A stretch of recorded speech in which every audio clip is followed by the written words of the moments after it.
Hello friends, question number next कहना चाह रहा है कि show that the series x minus x की पावर 3/3 प्लस एक्स की power 5/5 and so on, okay, and so on convergent if and only if -1 less than x less than और equal to 1।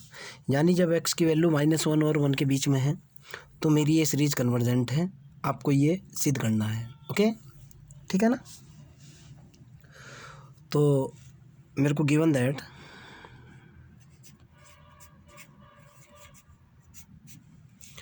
UN की value निकाल रहा हूँ मैं। Given that UN देखो बेटा कितना है। UN इज इक्वल टू जो होगा, ध्यान से देखना, -1 की पावर n-1 तो होना ही होना है, इंटू x की पावर होगी 2n-1, बता दूंगा कैसे होगी, बटे नीचे होगा 2n-1। देखना कैसे। अगर मैं x की पावर की बात करता हूँ तो x की पावर चल रही है 0, एक तो चल रही है 1, उसके बाद चल रही है 3, उसके बाद 5, उसके बाद 7, इस तरह से है ना। ये एक AP है, समांतर श्रेणी है। अगर मैं इसके nवें पद की बात करता हूँ, फार्मूला होता है a plus n-1 into D. D की वैल्यू कितनी है, 2 है। a की वैल्यू कितनी है, प्रथम पद 1 है। मैंने वैल्यू डाली 1 प्लस n-1 इंटू डी की वैल्यू 2, तो कितना निकल गया बेटा, ये निकल गया 2n-1। 2n-2 होगा प्लस के 1, 2n-1 होगा। ये देखो आप, x की पावर 2n-1 आ चुकी। इसके बटे में क्या डाल सकता हूँ, 1 डाल सकता हूँ। नीचे सीरीज देखो, निचले वाली सीरीज भी है 1, 3, 5, 7, 9 एंड सो ऑन। क्लियर है ना। इसका भी nवां स्टेप 2n-1 ही होगा। ये चीज़ यहाँ तक है क्लियर, ओके। अल्टरनेटिंग सीरीज होने की वजह से हमेशा लिखा जाएगा -1 की पावर n-1, ओके, क्लियर है ना। फिर बता रहा हूँ, अल्टरनेटिंग सीरीज होने की वजह से -1 की पावर n-1। आप अगर चाहते हैं इसका U1, U2, U3 अगर वो कैलकुलेट करना चाहो तो वो अल्टरनेट हो जाएगा। एक पॉजिटिव आएगा, दूसरा नेगेटिव आएगा, तीसरा पॉजिटिव आएगा, चौथा नेगेटिव आएगा। मेरे कुछ सीरीज को दिखाना है कि ये कन्वर्जेंट है, ओके। तो जाहिर सी बात है, मैं इसके बोले तो मोड ऑफ UN की बात करूँगा। Now mod of UN is equal to, जैसे मैं इसका मोड निकालूंगा, -1 की पावर n-1 होगा, x की पावर 2n-1 होगा, बटे 2n-1 का मोड, ओके, क्लियर है ना, नो डाउट। तो आपको पता है कि मोड वैल्यू हमेशा पॉजिटिव होती है, तो -1 वाला स्टेप तो ख़त्म हो जाएगा क्योंकि पॉजिटिव होगा। -1 की पावर आप चाहे जितनी भी रख लो, या 1 की पावर चाहे जितनी भी रख लो, लेकिन मोड के अंदर आने की वजह से मोड वैल्यू हमेशा पॉजिटिव होती है। ये कितना हो जाएगा भाई, ये होगा x की पावर 2n-1 बटे 2n-1। क्लियर है ना, 2n-1, नो प्रॉब्लम। आगे की तरफ चलता हूँ। मैंने यहाँ से निकाला UN प्लस के 1, UN प्लस 1 की वैल्यू निकाली यहाँ से, तो ये निकल कर के आया -1 की पावर n प्लस 1 -1, x की पावर 2 n प्लस के 1 माइनस के 1, n की जगह n प्लस 1 रिप्लेस करते ही निकलेगा n प्लस के 1 माइनस के 1। मैंने क्या किया, n बराबर n प्लस 1 रिप्लेस किया, ओके। तो यहाँ से मेरे पास UN प्लस 1 की वैल्यू निकल करके आई। UN प्लस 1 की वैल्यू निकली, -1 की पावर तो सीधा सीधा n हो चुका, और x की पावर कितना हुआ, 2n प्लस 1 हो जाएगा, आपके सामने है। नीचे क्या होगा, नीचे भी 2n प्लस 1 हो जाएगा, आपको नज़र आ रहा है।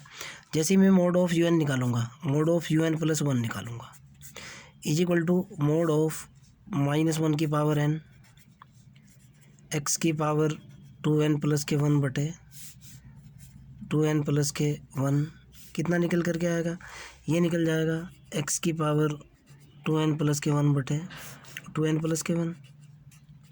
ये किसकी वैल्यू होगी, मोड ऑफ UN प्लस के 1 की। सवाल पैदा ये होता है कि सर आप ये मोड वैल्यू क्यों निकाल रहे हो क्वेश्चन के अंदर। ये बहुत बड़ा सवाल है इस क्वेश्चन के अंदर। क्वेश्चन के अंदर ये कहना चाह रहा है कि भाई सीरीज जो दिखानी है ना, वो ना तो सेमी कन्वर्जेंट दिखानी, ना आपको एब्सोल्युटली कन्वर्जेंट दिखानी। Okay, listen carefully. सीरीज कह रहा है कि सिर्फ कन्वर्जेंट दिखानी है, ना आपको एब्सोल्युटली कन्वर्जेंट दिखानी, ना आपको कंडीशनली कन्वर्जेंट दिखानी, आपको दिखानी है सिर्फ कन्वर्जेंट। और कन्वर्जेंट दिखाने के लिए इस सीरीज को पॉजिटिव टर्म सीरीज बनाना ज़रूरी होता है। ओके, इसलिए मैंने इस सीरीज को पॉजिटिव टर्म सीरीज के अंदर कन्वर्ट किया। अब मैं इसके ऊपर अप्लाई करूँगा डी-एलेम्बर्ट रेशो प्रिंसिपल, देखते हैं क्या होगा। यहाँ तक क्लियर? आगे की तरफ चलते हैं। तो मेरे पास दो वैल्यू निकल करके आ चुकी हैं बेटा। एक वैल्यू तो निकली है मेरी UN की, mod of UN is equal to निकला है x की पावर 2n माइनस के 1 बटे 2n माइनस के 1, एंड एक निकला हुआ है मोड n प्लस के 1 की वैल्यू निकली हुई है। वो कितनी निकली हुई है भाई? देखो आपके सामने है, वो निकला हुआ है x की पावर 2n प्लस के 1 बटे 2n प्लस के 1। क्लियर है ना? Now I am applying the ratio test, D'Alembert ratio test. चलो भाई देखता हूँ क्या होता है, कितना होता है। बाई डी-एलेम्बर्ट रेशो टेस्ट,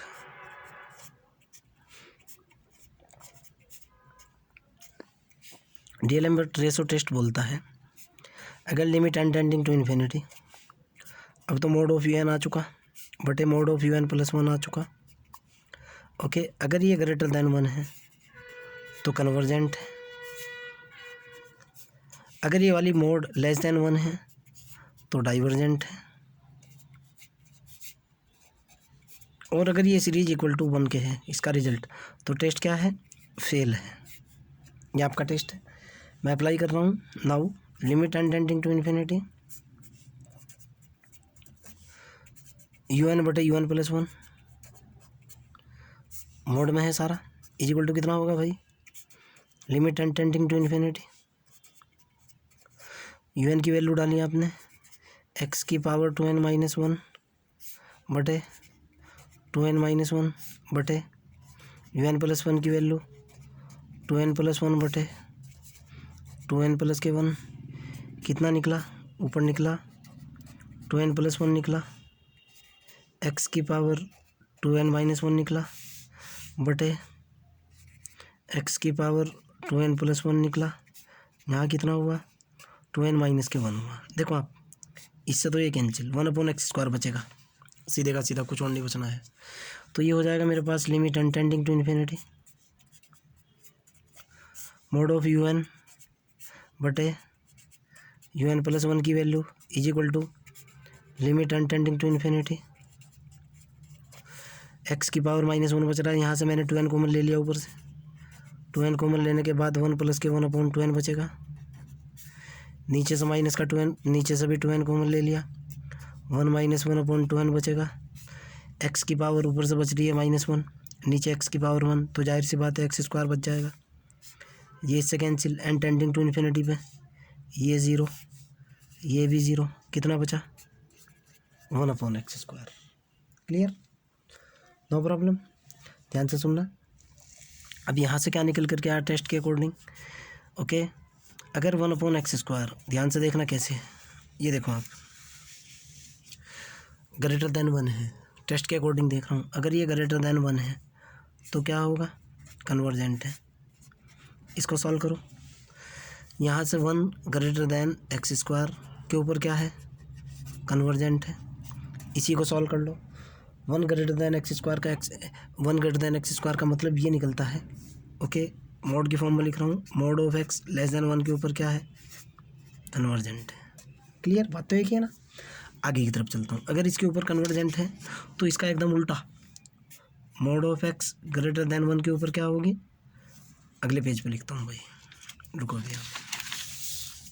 यहाँ से क्या निकला बेटा? ये लिखो आप, यहाँ से निकला हुआ है मोड ऑफ x अगर लेस देन 1 है तो क्या है? कन्वर्जेंट है। सेम इसका उल्टा, mode of x greater than 1 है तो क्या होगी? डाइवर्जेंट होगी। ओके, और अगर मोड ऑफ x की वैल्यू क्या है? 1 के बराबर है, मोड ऑफ x की वैल्यू 1 के बराबर है तो क्या हो जाएगा? फेल हो जाएगा।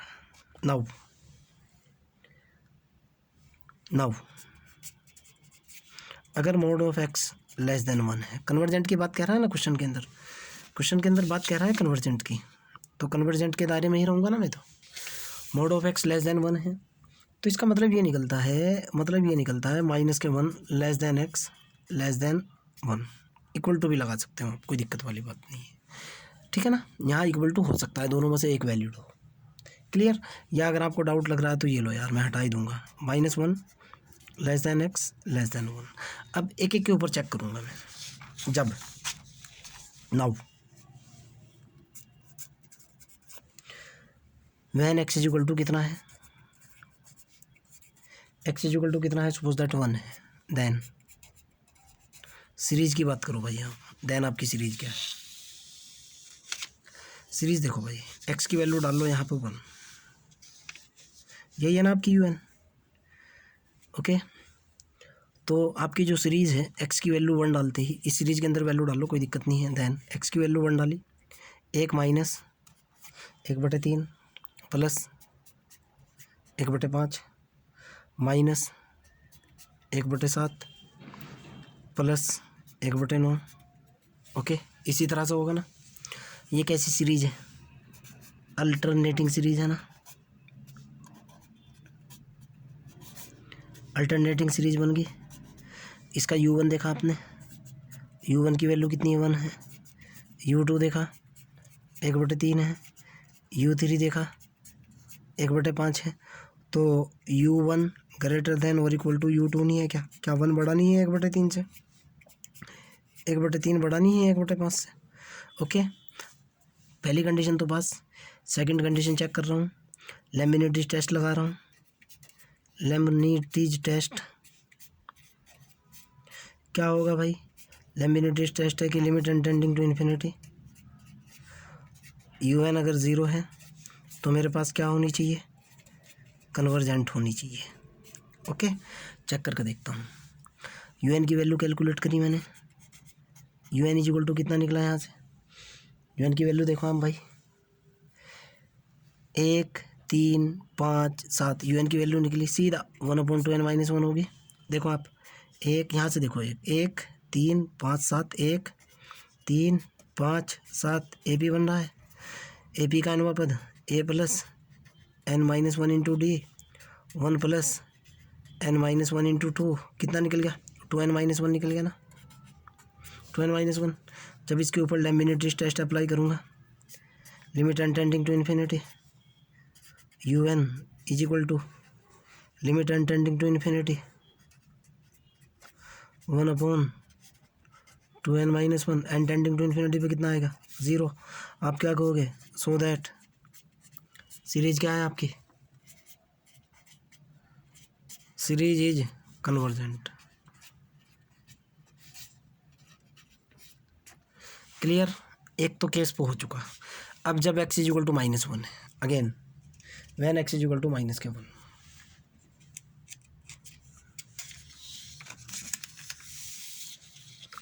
सेकंड केस देखता हूँ, वैन x बराबर कितना, -1। भाई सीरीज़ तो आपकी यही बनेगी ना, फिर भी देखो ना आप यहाँ से बना करके देखो, सीरीज़ तो आपकी यही बननी है भाई, -1 के ऊपर भी। जब x की वैल्यू -1 होगी तो सिर्फ इतना हो जाएगा, आपकी जो सीरीज होगी, सीरीज जो होगी ना बेटा, वो होगी -1 होगा, प्लस 1/3 होगा, -1/5 होगा, प्लस 1/7 होगा, एंड सो ऑन। अगर मैं इसमें से माइनस कॉमन ले लूँ, क्या बनेगा, ये हो जाएगा 1 - 1/3 प्लस 1/5 -1/7 एंड सो ऑन। अभी जो हल किया इसी वाली सीरीज़ को नहीं हल किया क्या मैंने, इसी की कन्वर्जेंसी नहीं चेक की, यही तो सीरीज़ थी वो। ओके, क्लियर है ना, ये देखो आप, इसी को कन्वर्जेंट दिखाया मैंने, आपके सामने है। सो दैट क्या कहोगे आप, सो दैट द सीरीज़, कौन सी सीरीज़, 1 - 1/3 प्लस 1/5 -1/7 क्या है, कन्वर्जेंट नहीं है क्या। Okay, x is equal to -1 के ऊपर convergent, x is equal to +1 के ऊपर, x इज इक्वल टू +1 के ऊपर कन्वर्जेंट। ओके, अगले वाला केस देख लेते हैं, डाइवर्जेंट वाला केस भी देखते हैं भाई। जब एक और भी था इसके अंदर फार्मूले में, एक कंसेप्ट और भी था, यहाँ से देखो आप, ओके, हाँ ये वाला ऊपर ही लिखा हुआ है। नेक्स्ट, जब when mod of x greater than कितना था, 1 था, देन सीरीज क्या है, देन मेरी सीरीज क्या निकली थी, सीरीज इज डाइवर्जेंट, यही था ना। कंक्लूजन क्या निकला, सो दैट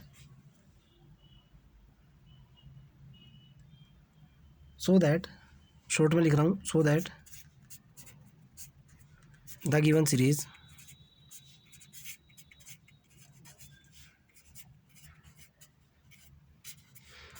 इज कन्वर्जेंट कब, if and only if -1 less than x less than और इक्वल टू 1। ओके, आपके माइंड के अंदर ये क्वेश्चन जरूर पैदा हो सकता है, सर सबसे पहले आपने सीरीज को कन्वर्जेंट दिखाया, कन्वर्जेंट दिखाने के बाद मैंने -1 और 1 की वैल्यू निकाली, आपके सामने है, फिर मैंने -1 और 1 के ऊपर दोनों को चेक किया, सीरीज को कन्वर्जेंट शो किया, दोनों तरीके से प्रूफ दिया है मैंने। ओके, सबसे पहले मैंने सीरीज की कन्वर्जेंसी चेक की, डीएलएम्बर्ट रेशो टेस्ट के थ्रू मैंने देखा कि ये सीरीज कन्वर्जेंट है कि नहीं। मैंने कन्वर्जेंसी की कंडीशन चेक करते हुए मेरे को पॉइंट मिला कि इस पॉइंट के ऊपर ये कन्वर्जेंट है, चलो ठीक है। मैंने फिर दोनों वैल्यू के ऊपर इसको चेक किया, -1 के ऊपर भी चेक किया, +1 के ऊपर भी चेक किया, दोनों के ऊपर कन्वर्जेंट निकले। ओके, फिर मैंने दोबारा से चेक किया कि अगर मान लीजिए ये सिचुएशन है, इसके ऊपर पहले से ही सीरीज डाइवर्जेंट है, तो इस बात का मतलब यही निकलता है कि मेरी गिवन सीरीज जो है ना तभी कन्वर्जेंट होगी जब एक्स की वैल्यू -1 से 1 के बीच में है, अदरवाइज कन्वर्जेंट नहीं होगी। ओके, बस इस लेक्चर के अंदर इतना ही, बाय।